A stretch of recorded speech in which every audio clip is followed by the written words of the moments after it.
À la une de l'actualité ce soir, après les inondations de ce mercredi à Ouagadougou, des mesures urgentes. Des écoles primaires ont été identifiées et servent actuellement d'abri pour les sinistrés. Information donnée par le maire de Ouagadougou, Armand Bewende. Armand Bewende qui fait également bilan provisoire de 4 personnes décédées et insiste sur un changement de comportement des Ouagavillois. Vous l'entendrez dans ce journal. Kalépien Soro, le nouvel ambassadeur de Côte d'Ivoire au Burkina, a présenté ses lettres de créance au président du Faso. C'était ce matin au palais de Kosiam. Au même moment, au palais de Cocody, Mahamadou Zongo, nouvel ambassadeur du Burkina Faso en Côte d'Ivoire, sacrifiait au même rituel. Un échange de procédés qui consacre le rétablissement de l'axe Ouagadougou-Abidjan. Images et commentaires à suivre dans cette édition. Ted Cruz refuse de soutenir Donald Trump à la convention républicaine. L'ex-rival du candidat républicain à la Maison-Blanche n'a pas appelé à voter pour le gagnant des primaires. Il a demandé à ses partisans de voter selon leur conscience à l'élection de novembre prochain. Mais il s'est fait huer par les délégués. Mesdames, Messieurs, bonsoir. Ravi de vous retrouver. Pour commencer donc, 5 ambassadeurs présentent leur lettre de créance au président du Faso, Roch-Marc Christian Kaboré. Il s'agit de l'ambassadeur de l'Angola, de l'Indonésie, de l'Australie, de la Tunisie et de Côte d'Ivoire. Retour sur la cérémonie avec Adama Koulibaly.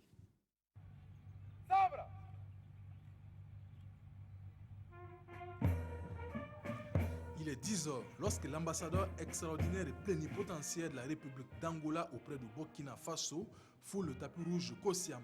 Mario Félix a une longue carrière d'ambassadeur qu'il a conduit en Tanzanie, en République démocratique du Congo, en Allemagne ou encore en Côte d'Ivoire, d'où il dirigera les relations diplomatiques entre son pays et le Burkina Faso puisqu'il réside à Abidjan. Ari Purwanto, lui, est l'ambassadeur extraordinaire et plénipotentiaire de la République d'Indonésie au Burkina Faso, avec résidence à Abuja au Nigeria. Titulaire d'un master en droit, il a occupé plusieurs postes au sein du ministère indonésien des Affaires étrangères avant d'être nommé entre 2008 et 2011 ambassadeur de son pays en Finlande et en Estonie. Le troisième diplomate à présenter ses lettres de créance au président du Faso est Andrew Burns, ambassadeur extraordinaire et plénipotentiaire de la République d'Australie auprès du Burkina Faso. Diplômé de l'Université de Stockholm, il a occupé diverses fonctions, dont la dernière directeur pour l'Afrique centrale, occidentale et australe au Haut Commissariat australien. Il a pour résidence Accra au Ghana. Abdelkader Sali a désormais la charge de la conduite des relations diplomatiques entre son pays, la Tunisie, et le Burkina Faso. Ambassadeur extraordinaire et plénipotentiaire, il a une riche carrière de près de 30 ans dans la diplomatie et a travaillé dans plusieurs représentations de son pays. Il réside à Bamako, au Mali. Le dernier ambassadeur extraordinaire et plénipotentiaire à présenter ses lettres de créance est celui de la Côte d'Ivoire. Précédemment ambassadeur au Libéria et en Sierra Leone, Kapelesien Soro représente désormais son pays au Burkina Faso avec résidence à Ouagadougou. Titulaire d'une maîtrise en lettres modernes et d'un diplôme de cycle supérieur de l'École nationale d'administration d'Abidjan, il a enseigné avant d'embrasser une carrière de diplomate depuis bientôt 20 ans.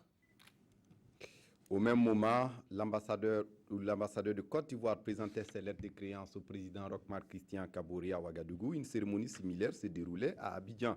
Le nouvel ambassadeur du Burkina Faso en Côte d'Ivoire a en effet été reçu par le président ivoirien Alassane Ouattara au palais de Cocody. Comme vous pouvez le voir sur ces images, avant sa nomination hier en Conseil des ministres, Mahamadou Zongo était conseiller spécial du Premier ministre Paul Kaba Thieba. Maître de conférences en sociologie, il est spécialiste des questions de migration.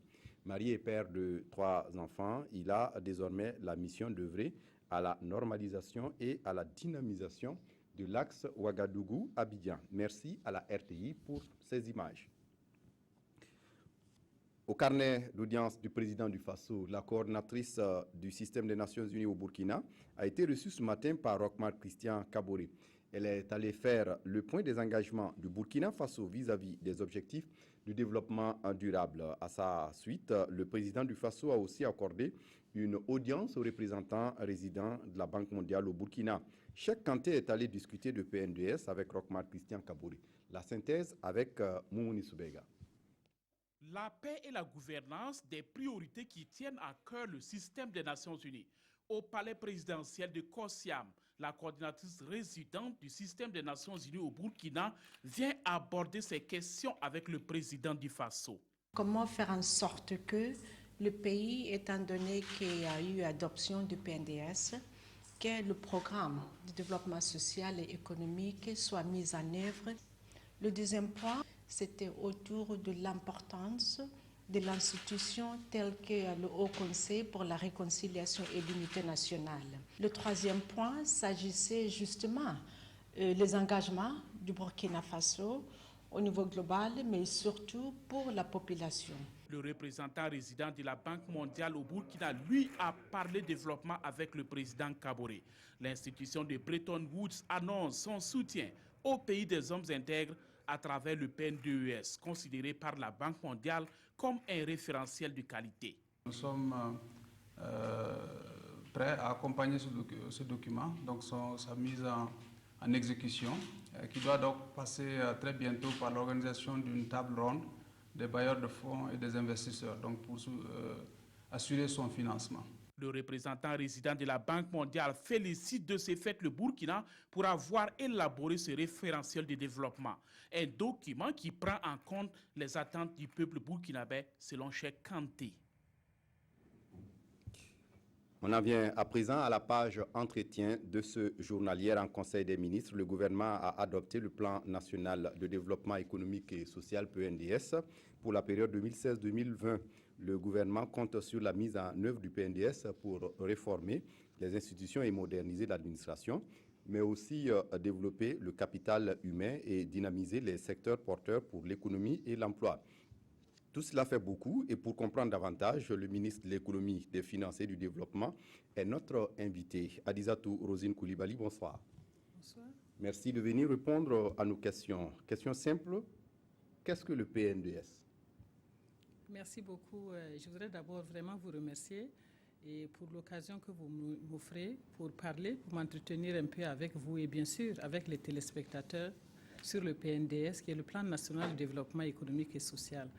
Il s'agit en fait du nouveau référentiel de développement pour la période 2016-2020 que le gouvernement a adopté justement hier, mais à travers un processus très participatif, parce qu'il est important et au niveau d'un pays, lorsqu'on se fixe des priorités de développement, que l'on puisse effectivement baser le chemin pour pouvoir atteindre les résultats escomptés. Le processus a été très participatif et nous avons par exemple tenu les assises nationales les 20 et 21 juin dernier, des assises qui ont connu la participation de plus de 350 personnes et de l'administration publique, du secteur privé et des collectivités locales. Et bien sûr, nous avons même la société civile, elle était effectivement partie prenante du processus.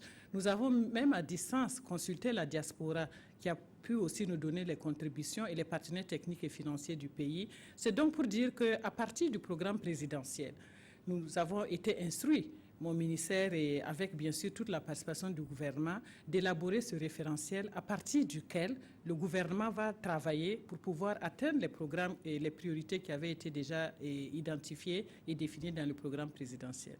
Oui, on l'a vu, le représentant de la Banque mondiale au Burkina relève que c'est un référentiel de qualité et donc un soutien de taille pour la mise en œuvre de ce plan.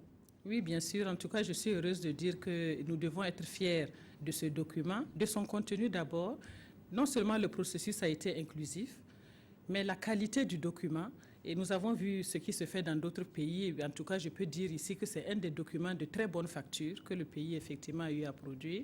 Que ce document retrace les priorités, mais qu'il est ambitieux en même temps. Il est ambitieux et il est novateur. Parce qu'il ne s'agissait pas seulement d'afficher un taux de croissance de au moins 8% pendant la période, 8,5% pendant la période, mais il s'agissait d'identifier exactement les secteurs porteurs de croissance. Il est novateur en ce sens que c'est une croissance que nous avons voulu pro-pauvre, c'est une croissance que nous avons voulu pro-jeune, et c'est une croissance que nous avons voulu pro-emploi. Pourquoi ?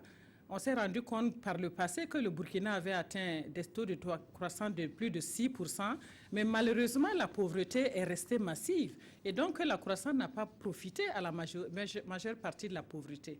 C'est pour cela que vous allez voir justement dans ce nouveau référentiel que nous avons estimé qu'il faut des secteurs. Le secteur de l'agriculture doit être un secteur prioritaire, que c'est l'agriculture, mais non seulement améliorer la productivité dans le secteur agricole, mais de nous assurer qu'il y a une transformation, une création de valeur dans le secteur agricole. Je crois que ça, c'est l'élément important.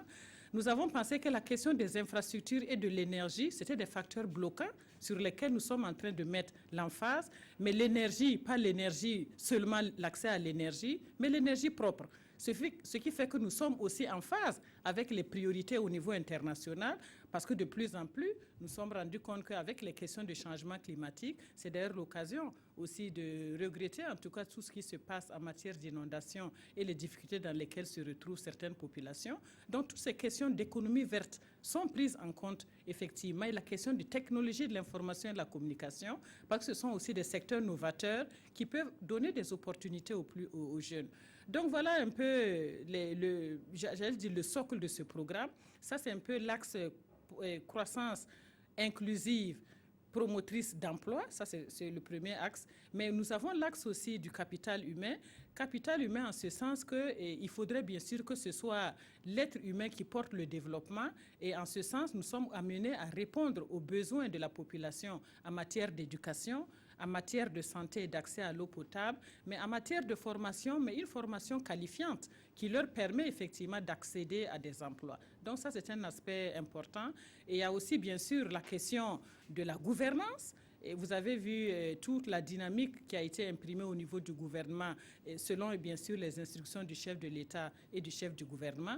Nous sommes en train effectivement, dans tous les secteurs de la vie économique, d'imprimer une nouvelle gouvernance. Et dans cette nouvelle gouvernance, vous allez vous rendre compte qu'il y a la question de la gestion transparente de la chose publique. D'ailleurs, pendant le dernier Conseil des ministres, vous avez suivi les nouvelles décisions qui ont été prises en matière de gestion, par exemple, de téléphone, de gestion d'eau et d'électricité. Nous avons vu qu'il y avait tellement d'abus que nous avons trouvé effectivement sur des chantiers. On a vu le cadre de lutte contre la pauvreté, on a vu la SCAD, la stratégie accélérée, et finalement, on en vient à un plan. Est-ce que ce n'est pas un recul?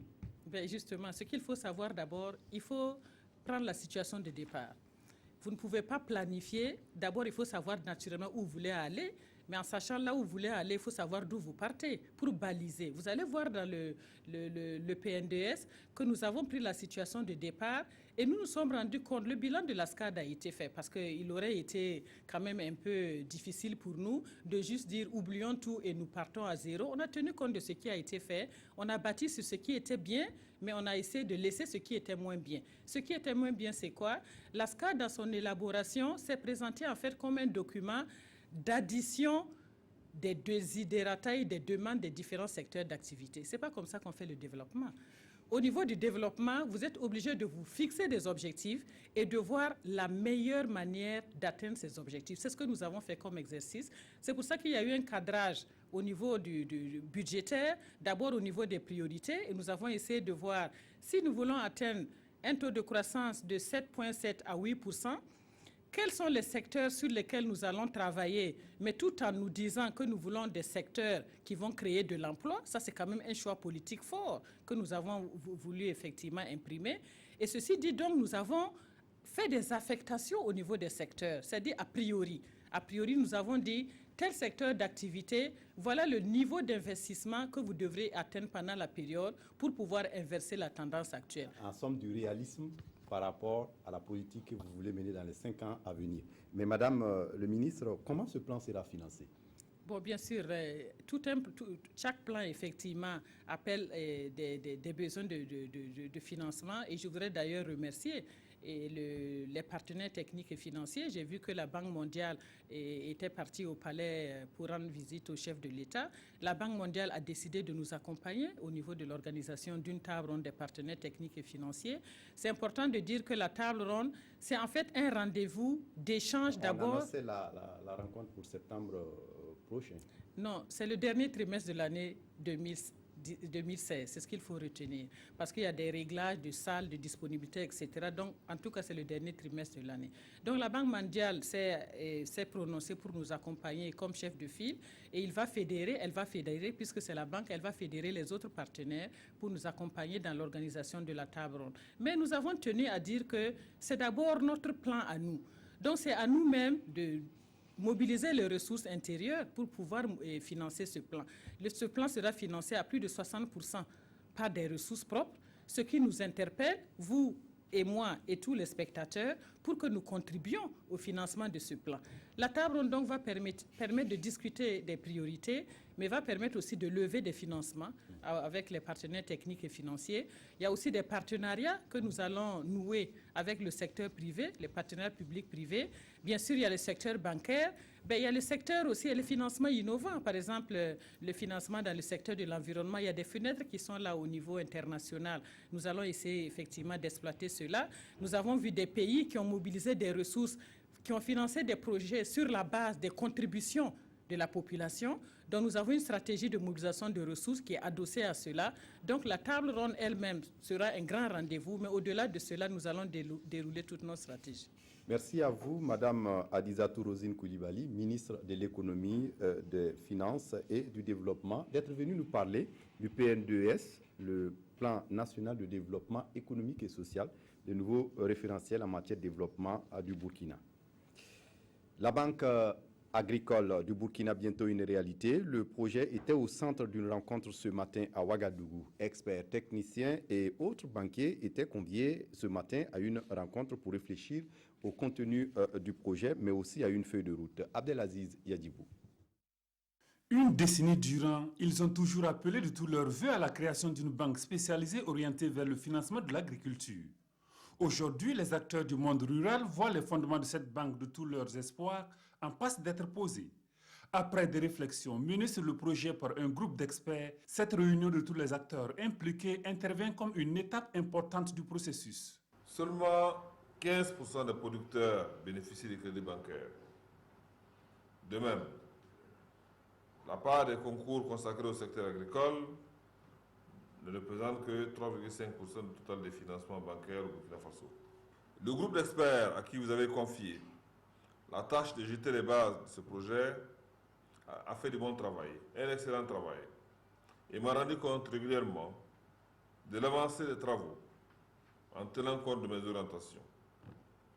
Je voudrais ici les féliciter pour ce travail, cet important travail qu'ils ont réalisé et dont nous allons capitaliser, que nous allons capitaliser plutôt, pour pouvoir avancer plus rapidement. Le gouvernement Thiéba, qui fait de la réalisation de ce projet une priorité, entend adopter une approche participative à toutes les étapes du processus. 10 ans de plaidoyer couronnés par un succès. Les mots aujourd'hui nous manquent pour traduire ce que nous ressentons au fond de nous-mêmes. Du reste, des conditions préalables telles l'obtention d'un agrément bancaire conforme à la loi en vigueur dans l'espace UEMOA sont à remplir avant la création de toute banque. Et ces échanges devraient aboutir, entre autres, à la définition du mode de financement, de la structure du capital et des organes de direction de cette future banque agricole du Burkina. Une délégation de l'UNFPA est reçue par le président de l'Assemblée nationale. Avec Salif Diallo, il a été question de partenariat entre l'UNFPA et le Burkina Faso, mais aussi de défis à relever en matière de lutte contre l'excision, le mariage des enfants et la planification familiale. Le point avec Ismaël Diloma Sirima. Outre la visite de courtoisie, une délégation du Fonds des Nations Unies pour la population, UNFPA, est allée dire au président de l'Assemblée nationale leur satisfaction. Des satisfactions qui ont trait principalement aux questions de mariage précoce et de mutilation génitale féminine. La délégation estime que beaucoup de progrès ont été réalisés, mais des défis restent toujours à relever. Nous avons toujours ces pratiques que nous observons donc au niveau des populations qui continuent à observer un peu certaines approches traditionnelles. Donc, et nous pensons que nous devons faire le pas additionnel pour continuer à les décourager et que, à l'instar de certains pays, que nous puissions avoir un peu des actions additionnelles pour faire en sorte que les droits, la santé de la jeune fille et que l'avenir des jeunes puisse également être protégé. Et au directeur régional Afrique de l'Ouest de l'UNFPA de mentionner que les questions de population relèvent de la souveraineté nationale. Il soutient que son institution ne fait que jouer un rôle d'accompagnement. On reste à l'hémicycle pour évoquer cette conférence de presse des députés burkinabés qui ont pris part à la 42e session parlementaire de la francophonie. Du 8 au 12 juillet dernier, ces parlementaires ont pu débattre à Madagascar de croissance partagée avec leurs homologues francophones. Ismaël Diloma Sirima. De retour d'Antananarivo, la délégation parlementaire du Burkina Faso fait le point de sa participation à la 42e session parlementaire de la francophonie. À cette rencontre, les députés burkinabés disent avoir suggéré la nécessité d'articuler des réformes majeures en matière de gouvernance, d'éducation, de résilience et d'environnement. La 42e session de l'APF a également vu la levée de la mesure qui avait mis le Burkina Faso sous observation à titre préventif durant la période de transition politique. Plus d'une dizaine de résolutions ont été prises à la 42e session parlementaire de la francophonie. Il s'agit entre autres de celles relatives à la lutte contre le VIH-Sida et de celles de la situation sécuritaire des pays membres de la francophonie. Mais le vrai débat, c'est de savoir qu'est-ce qui est à la base du terrorisme.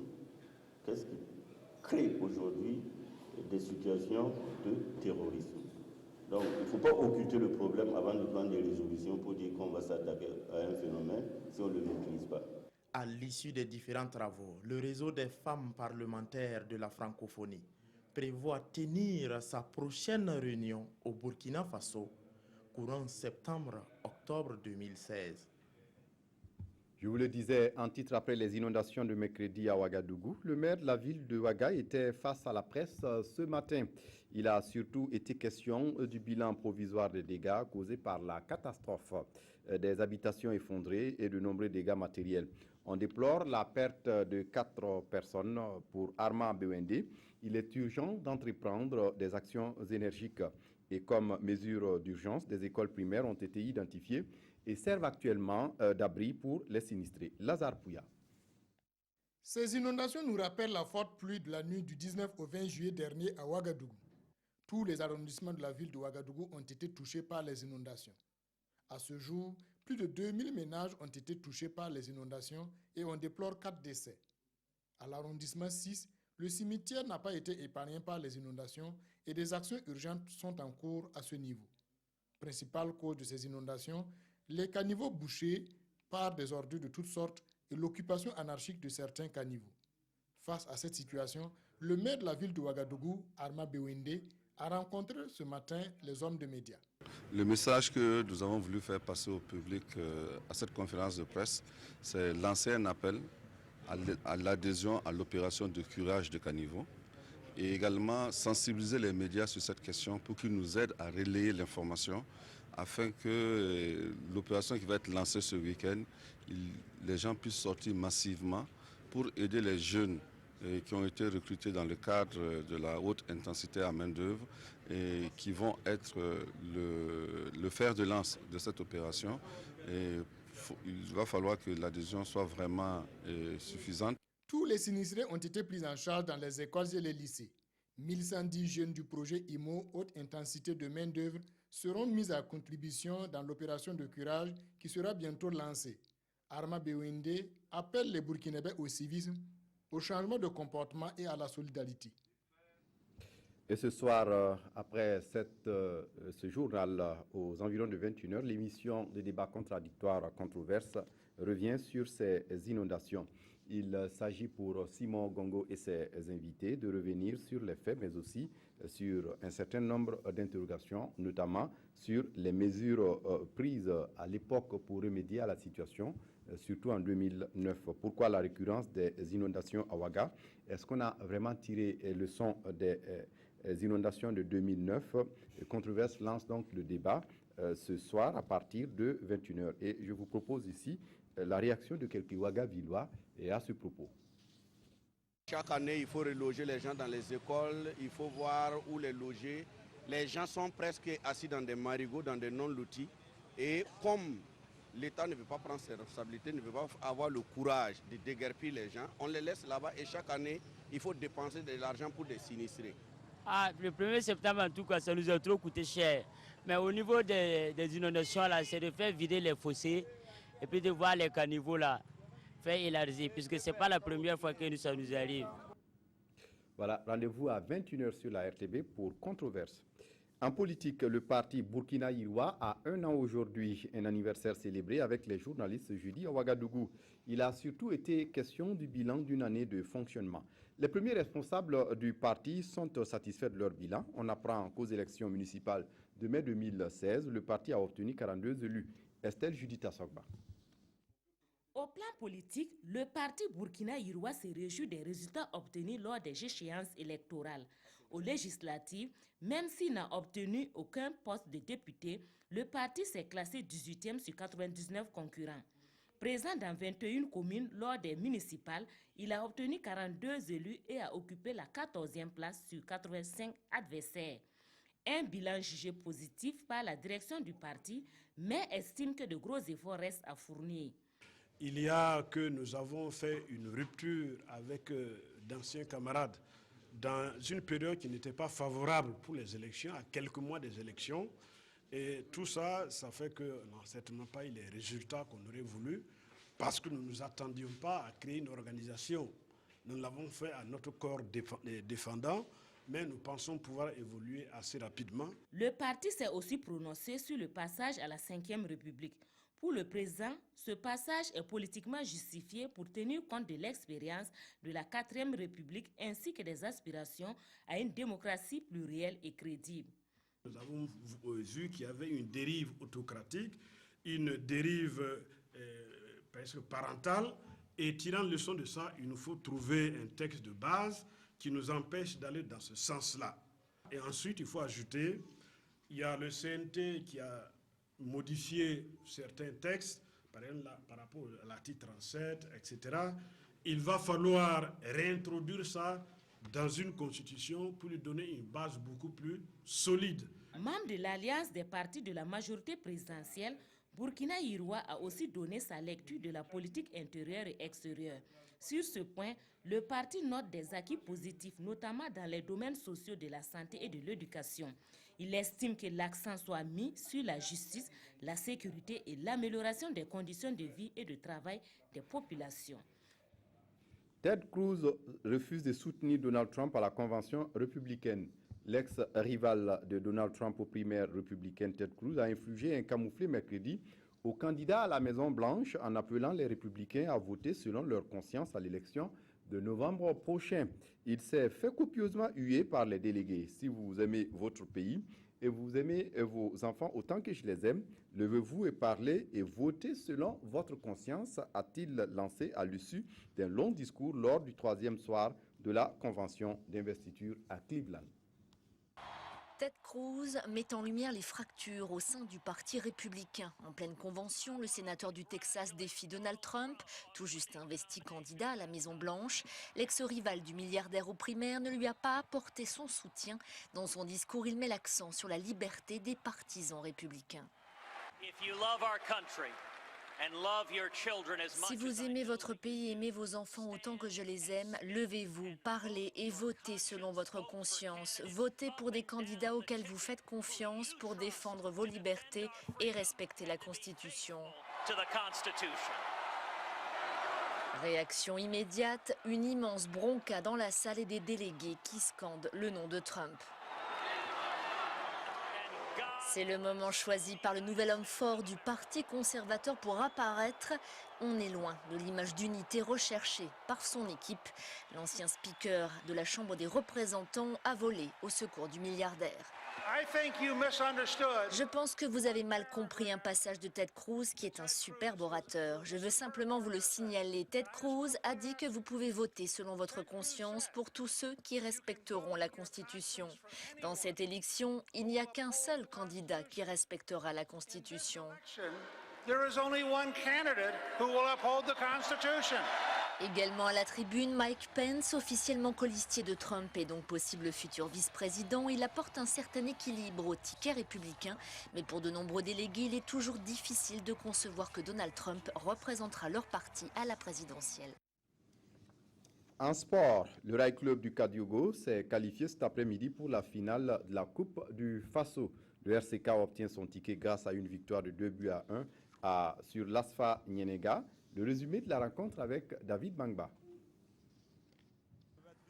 L'international burkinabé Yacouba Mando, sur un exploit personnel, envoie le RCK en finale de la Coupe du Faso. Rien à se mettre sous la dent en première période. Les deux équipes font montre d'un manque d'efficacité devant les buts. 0-0 à la pause. En seconde période, les Faucons, champions de la saison, mettent du zèle dans la besogne et attaquent. Ils obtiennent un penalty sur une faute de main dans la défense des Jeunes Verts. Contre-pied parfait signé Roger Sirima à la 54e minute. RCK 1, Asfa Nyenega 0. Égalisation à la 62e minute. But signé Patrick Zondi sur un mauvais placement de la défense des Faucons. À la 71e minute, le Rail Club du Kadiogo reprend l'avantage sur cette récupération. Le reste est une merveille de but. Une pépite signée Yacouba Mando. Le RCK rejoint l'AS Sonabel en finale. Électriciens et Faucons devront en découdre pour la Coupe du Faso le 5 août prochain. On réforme ce journal avec la revue de presse des quotidiens de ce jeudi. Revue de presse signée Abdourahmane Zongo. Comme un seul homme, la grande famille de l'armée cogite sur son renouveau. Elle parle dans un colloque et les journaux en parlent. Le point d'orgue de ce conseil d'administration de la Grande Muette indique l'Obs, la réforme de l'armée dans le viseur, où par exemple, la question centrale de sa dépolitisation en première ligne sera attaquée, confie notre confrère. Sans oublier, ajoute les éditions Le Pays, la dépolitisation de l'environnement militaire, le renforcement des capacités opérationnelles, l'équipement et les infrastructures des forces armées. Une thèse globalement corroborée dans les colonnes d'Aujourd'hui au Faso par le ministre de la Défense et en ces termes. Le Burkina Faso a besoin d'une armée républicaine, apolitique et opérationnelle. C'est un impératif car des défis colossaux demeurent aujourd'hui selon Rochmar Christian Kabori, cité par le quotidien. Les urgences sont entre autres l'insécurité croissante, le terrorisme, la contribution à la paix et à la sécurité internationale. Toute cette réflexion de 3 jours se mène sur la base de la version provisoire à valider du plan stratégique pour la réforme de l'armée 2017-2021. Toute autre chose à présent, le soir fustige les commerçants véreux responsables de la pénurie de denrées.